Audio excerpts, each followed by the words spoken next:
No Rio de Janeiro, profissionais cubanos do programa Mais Médicos começam a trabalhar em áreas pobres da cidade. A chegada deles é uma esperança para os pacientes que demoravam 6 meses para conseguir uma consulta médica. Uma unidade pública de saúde na zona norte do Rio de Janeiro, igual a muitas pelo Brasil. Médico só de 6 em 6 meses. Não tem médico. Diz que vai na minha casa e nunca aparece. Eu estou esperando até hoje. Pelo menos para este centro médico e outras 39 unidades de saúde da cidade, o alívio pode ter chegado hoje, com o reforço de 65 médicos cubanos escalados na segunda etapa do programa Mais Médicos. Eles estão no Rio há 2 semanas e participaram de um treinamento no qual aprenderam a usar o prontuário eletrônico. Diabético, este paciente antecipou a consulta, que só faria no ano que vem. O importante é que funcione, né? Pode ser de qualquer nacionalidade, né? A doutora Júlia trabalha há 26 anos, é especialista em medicina geral integrada. Já atendeu pacientes em Cuba, na Venezuela e também na África. Domina a função, mas aqui no Brasil ela tem um desafio pela frente, que é compreender bem o português. Para isso, a enfermeira Michele está a postos para ajudar. Já teve um paciente que ela chegou, perguntou como ele estava se sentindo e ele relatou que estava se sentindo esquisito. E aí ela não entendeu, porque lá no país dela, esquisito, ele está bem, ele está tranquilo, está ótimo. E aí aqui pra gente não era o que realmente estava acontecendo. Ele estava se sentindo mal, ele precisava assim de atendimento, foi até um atendimento de urgência. E se eu não tivesse aqui, eu não sei como é que seria o andamento dessa conversa, né? A língua é muito difícil, mas pouco a pouquinho vamos conseguir. Alguns médicos vão morar na mesma região onde estão trabalhando. Uma estratégia das autoridades para aproximar os profissionais da população, evitar atrasos e faltas. É a garantia da continuidade de cuidados. O mesmo médico acompanha aquela família ao longo do tempo. Metade dos brasileiros com diabetes não sabem que tem a doença, que, segundo uma pesquisa divulgada hoje pelo Ministério da Saúde, a doença avança no país. Em 6 anos, o número de casos subiu 40%. No Dia Mundial do Diabetes, ações em várias cidades alertaram as pessoas sobre os riscos da doença. No Rio de Janeiro, o cartão postal mudou de nome, virou Pão Sem Açúcar. Em São Paulo, nos postos instalados nas estações do metrô, exames gratuitos e orientação para os passageiros. Tudo isso para conscientizar uma população com muita gente acima do peso, que não faz exercício físico, que come mal e toma muito refrigerante. Até você quer ter uma alimentação saudável, mas você normalmente não tem tempo. Então você acaba comendo um lanche, acaba comendo muito carboidrato. Segundo a Organização Mundial da Saúde, o Brasil está em 4º lugar em número de diabéticos. São mais de 13 milhões de pessoas que sofrem com o tipo 2 da doença, que está diretamente relacionado à obesidade e ao sedentarismo. E as previsões são alarmantes. Até 2030, estima-se que quase 20 milhões de brasileiros tenham diabetes. Não é pelo que a gente come, é o que você vai comendo e acumulando ao longo dos anos. Estudos da Sociedade Brasileira de Diabetes mostram que, apesar de conhecer a doença, as pessoas relacionam o problema apenas com o consumo excessivo de açúcar. Só 28% entendem que a prática de atividades físicas ajuda a reduzir os riscos.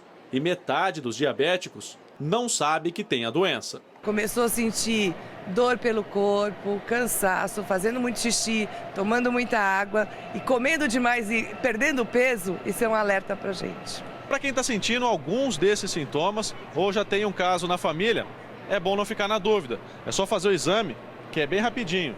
É uma picadinha, dura apenas alguns segundos, que você já fica sabendo se tem ou não diabetes. Muita gente aproveitou o dia para fazer o teste. Antônio descobriu que a quantidade de açúcar no sangue estava muito alta. Queria que não tivesse apresentado nada, mas apresentou alteração, entendeu? Fazer o que agora? Vou atrás do tratamento aí, né? Para não piorar, já tenho um caso na família, então para não ter nenhum problema mais sério. Maria e Marino também ficaram preocupados com o resultado do exame. Eu vou procurar um médico assim, fazer uns exames e melhorar, né? Eu fiquei preocupada, esse valor alto assim, 111. Tem que diminuir, né, Maria? Tem que diminuir um pouquinho. Procurar fazer mais atividade física, né? A cada 10 segundos, uma pessoa morre no mundo em consequência das complicações do diabetes. Ao todo, são 3.200.000 mortes por ano. Pelo menos 11 milhões de brasileiros são portadores de diabetes, sendo que 7,5 milhões já sabem que têm a doença. O diabetes é responsável por uma série de complicações de saúde. Um paciente com a doença tem 25 vezes mais chances de ficar cego que um não diabético. Para falar sobre essa doença silenciosa, vamos conversar com o oftalmologista Daniel Moon. Boa noite, Daniel. Boa noite, Florestan. Quais são os sinais de alerta para um pré-diabético? Muitas vezes, no começo da doença, o paciente não vai ter os sintomas que deem esse alerta para ele. Então, a doença pode ser assintomática no começo do seu curso. Porém, com a progressão da doença, o paciente ele pode começar a ter alguns sintomas como muita sede, perda de peso, que podem ser um indicativo dessa doença. E a doença tem dois tipos, né? O diabetes 1 e o diabetes 2. Qual a diferença entre elas? O diabetes tipo 1 é o diabetes juvenil. E ele é mais raro do que o diabetes tipo 2. Existe uma diferença porque no diabetes tipo 1, a pessoa não tem a produção do hormônio insulina, que faz o controle da glicemia, que é a taxa de açúcar no sangue. Então, esse paciente, ele, desde o começo da sua doença, desde a sua juventude, ele já tem que fazer o uso dessa insulina para controle dessa doença. No diabetes tipo 2, que é o tipo mais comum, ele afeta pacientes com mais idade e está muito relacionado à obesidade e outros fatores genéticos também. Esse paciente, no começo da doença, ele pode ter que fazer atividade física e a dieta, né? E pode só controlar a glicemia com o uso de medicamentos orais, isto é, comprimidos. Num momento mais avançado da doença, pode ser que ele precise usar a insulina também. E quais os cuidados que um paciente diabético deve ter no seu dia a dia?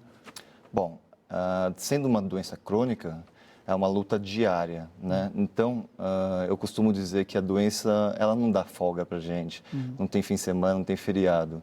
Infelizmente, todo dia que o paciente diabético, ele exagere na alimentação, não faça as atividades físicas ou esqueça de tomar medicação, ele vai ter um descontrole da sua glicemia.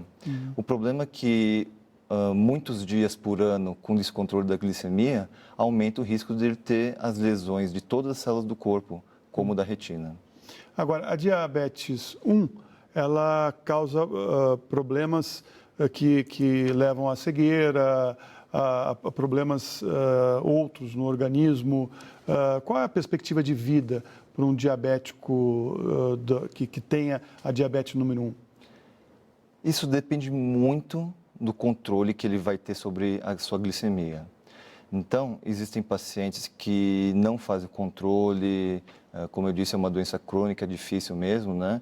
E como é uma doença que afeta desde a sua juventude, ele tem muito mais tempo de que a doença possa afetar o seu organismo. Ele tem uma sobrevivência maior? Não. Menor? Menor. Normalmente, a média de sobrevida desses pacientes é menor do que um paciente não diabético, justamente pela doença afetá-lo desde o começo da sua vida, né? Então, mas isso tudo se refere ao tempo de doença e o difícil controle mesmo. Agora, no caso da cegueira, tem cura? Dá para o paciente conviver com a doença sem afetar a visão? Com certeza. Assim como no tratamento e prevenção das alterações da retina, que podem levar a essa retinopatia diabética, o paciente ele pode também, com esse controle, evitar alterações renais, diminuir suas chances de ter infartos, alterações vasculares no cérebro, por exemplo. Então, o tratamento rigoroso da sua glicemia, o uso de medicação, dieta e atividade física diminui essa chance. E agora ele vai ter que fazer para o resto da vida todo esse tratamento, senão ele corre o risco não só de perder a vista, como ter outros problemas de saúde. Com certeza. A gente diz que a cegueira é só mais um dos aspectos que o diabetes afeta, já que é uma doença do corpo inteiro. Então, existe até o que a gente chama de pé diabético, que o paciente ele vai perdendo a sensibilidade das extremidades e ele pode usar um sapato apertado, por exemplo, bater o pé numa quina e como não tem a dor ou diminuição dessa dor, e se ele não tratar direito, aquela ferida pode progredir e acabar necrosando. E por isso que às vezes o paciente tem que amputar o pé, a perna, né? Então, esse tratamento é fundamental. Então, o paciente tem que fazer um tratamento multidisciplinar e sistêmico. Então, o que é isso? Ele tem que fazer acompanhamento com o endocrinologista, claro, é fundamental para controlar sua glicemia. Tem que fazer acompanhamento nutricional, fundamental, porque com esse acompanhamento já é difícil, né, fazer o controle rigoroso da sua glicemia. Sem ele, fica mais difícil ainda. E o tratamento com outros médicos especialistas. O paciente, por exemplo, com diabetes, ele tem que fazer o exame do fundo do olho todos os anos da sua vida. No mínimo uma vez por ano. Muitas vezes, a cada 6 meses, a cada 3 meses, dependendo do quadro do paciente. Assim como com o oftalmologista, ele também pode fazer tratamento com nefrologistas, outros especialistas também. Daniel Moon, muito obrigado pela sua entrevista, sua participação aqui no Repórter Brasil. Imagina, obrigado a você. Pratos feitos à base de caju vão entrar no cardápio da alta gastronomia. Antes, só a castanha era aproveitada para exportação. Mas agora, a parte macia, chamada de pendúculo, tornou-se ingrediente de comidas sofisticadas. No Ceará, uma oficina reuniu vários chefes de cozinha para criar essas delícias. O caju como ingrediente principal de pratos requintados da alta gastronomia. O objetivo é promover a inclusão social e produtiva das comunidades que têm na cajucultura a sua fonte principal de renda. O prato chamado beijo-pirá, assinado pela chefe Liliane Pereira, utiliza a polpa e a castanha de caju e é composto por arroz negro, farofa e filé de peixe. A gente entra nesse desafio, né? Trazer o caju agora para dentro da alta gastronomia e não camuflá-lo. O caju ele vai entrar nas receitas, como a gente já teve com os 10 chefes que vieram aqui, como peça principal.